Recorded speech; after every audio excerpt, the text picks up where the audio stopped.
दोस्तों, आज की इस वीडियो में हम आपके लिए लेकर आए हैं एक सबक आमोज किस्सा। और वो किस्सा ये है कि एक शख्स की सबसे छोटी बेटी का। दोस्तों, छोटी बेटी अपने बाप का घर छोड़कर क्यों चली गई और किस तरह उसकी एक बादशाह से शादी हो गई, ये जानने के लिए वीडियो को आखिर तक ज़रूर देखिएगा। एक दफ़ा का जिक्र है कि एक सौदागर था जिसकी 3 बेटियां थीं। तीनों बेटियां बेहद खूबसूरत थीं, लेकिन छोटी वाली सबसे प्यारी थी। उस सौदागर को अपनी तीनों बेटियों से बेइंतहा प्यार था। वो बस डरता था कि कहीं उसे कोई छोड़कर ना चली जाए।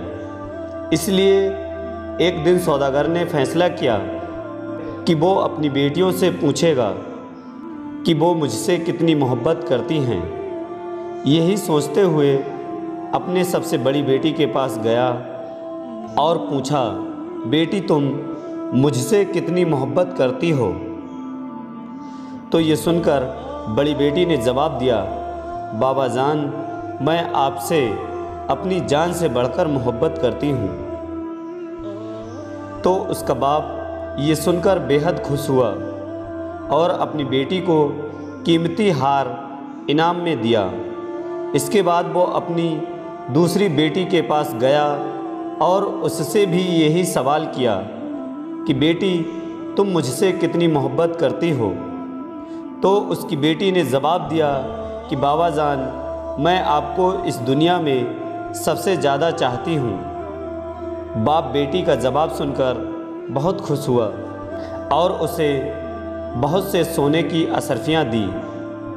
अब सौदागर अपने सबसे छोटी बेटी के पास गया और उससे भी यही सवाल किया कि बेटी तुम मुझसे कितनी मोहब्बत करती हो?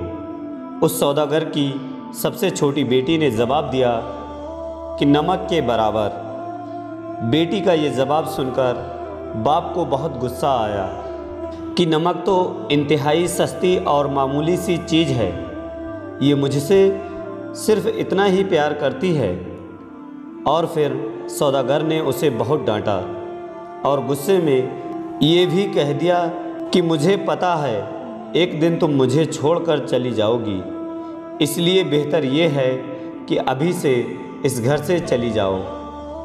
बाप की ये बात बेटी के दिल में जाकर लगी और वो किसी को बताए बगैर घर से निकलकर रोती हुई चली गई। वो लड़की ऐसी जगह से गुजर रही थी जहाँ बहुत सी घास उगी हुई थी। लड़की ने अपने लिबास के ऊपर ही एक और घास का लिबास बनाकर पहन लिया ताकि पहचान ना की जाए।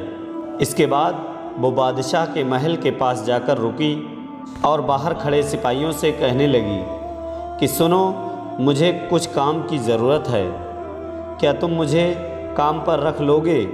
मुझे सब काम आता है। तब सिपाहियों ने कहा कि नहीं बीबी, हम ऐसे किसी को काम पर नहीं रखते, जाओ यहाँ से।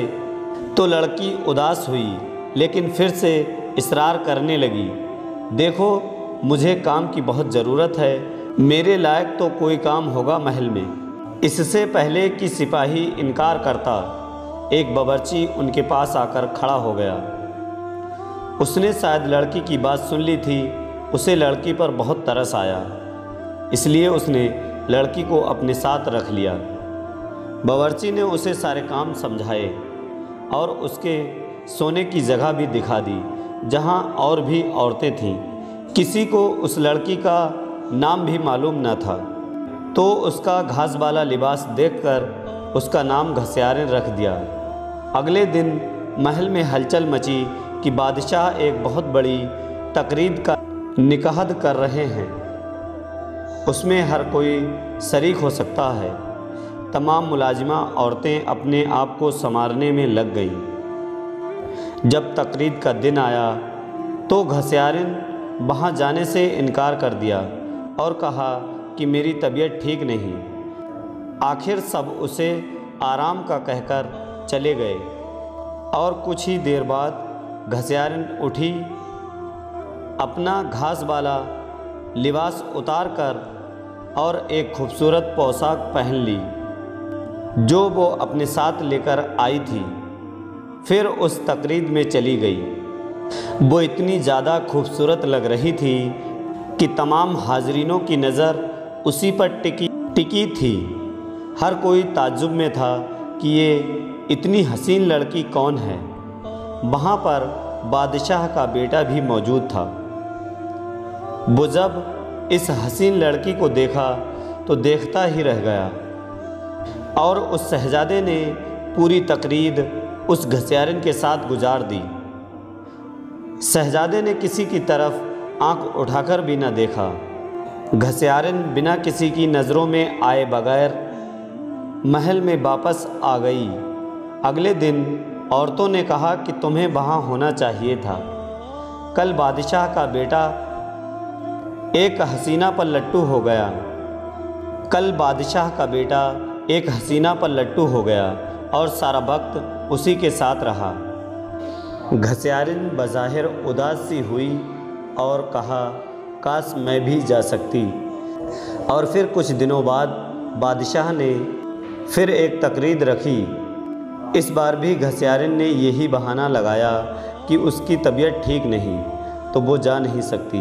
लेकिन सबके जाने के बाद उसने फिर से एक उम्दा लिबास पहना और तकरीर में चली गई। शहज़ादा उसे देखकर बहुत खुश हुआ और एक कीमती अंगूठी उसे तोहफे में दे दी।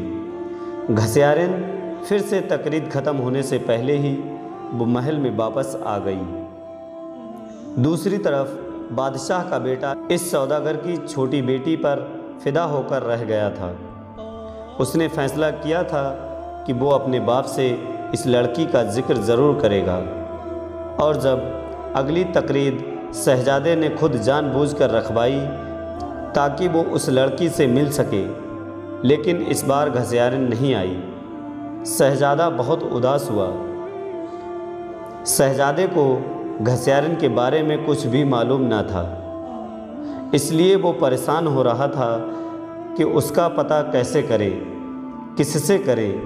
एक दिन शहज़ादे ने महल के बावर्ची से साबूदाना बनाने की फरमाइश की। घसियारिन को जब ये पता चला तो उसने खुद साबूदाना बनाने की ख्वाहिश को इजहार किया। उसे इजाज़त दे दी गई। घसियारिन ने साबूदाना बनाने के बाद वही कीमती अंगूठी जो उस शहज़ादे ने दी थी साबूदाने में डाल दी। अब शहज़ादा मेज़ पर बैठा साबूदाना खा रहा था और जब खाना खा चुका तो देखा कि प्याले में अंगूठी पड़ी है। वो अंगूठी देखते ही पहचान गया और जल्दी से अपने मुलाजमीन को बुलाया। मुलाजमीन ने बताया कि ये साबूदाना घसियारिन नाम की एक मुलाजिमा ने बनाया है और फिर घसियारिन को बुलाया गया। शहज़ादा घसियारिन को पहचान न सका, लेकिन जब घसियारिन ने बोलना शुरू किया तो शहज़ादे को उसकी आवाज़ सुनकर यकीन हो गया कि वो वही लड़की है जो उसे तकरीर में मिली थी, जिस पर वो दिल हार बैठा है। फिर घसियारिन ने अपना सारा किस्सा शहज़ादे को बताया कि वो इस महल में किस तरह पहुंच गई। शहज़ादे ने घसियारी का बादशाह से बताया और इन दोनों की शादी कर दी गई। शादी के बाद एक बहुत बड़ी तकरीर रखी गई और उस तकरीर में शहर के बड़े बड़े सौदागर और ओहदेदारों को बुलाया गया। इस तकरीर में घसियारी के बाबा भी मौजूद थे। जब खाने का वक्त हुआ, मेज़ पर हर तरह के लजीज खानों से भर दी गई, लेकिन जब सब ने खाना शुरू कर दिया तो पता चला कि खाने में नमक ही नहीं। घसियारिन के बाबा ने बादशाह को मुखातिब करके कहा कि इस खाने में तो नमक ही नहीं है। बादशाह हल्का सा हंसा और कहने लगा, क्या हो गया सौदागर साहब, सिर्फ नमक ही तो नहीं है, बाकी सब कुछ तो है। ये सुनकर सौदागर की आंखों में आंसू जारी हो गए। बादशाह ने उसे ताज्जुब से देखा और पूछा कि जनाब आप रोने क्यों लगे हैं। तो सौदागर ने कहा कि आज मैं अपनी बेटी की बात समझ गया हूँ।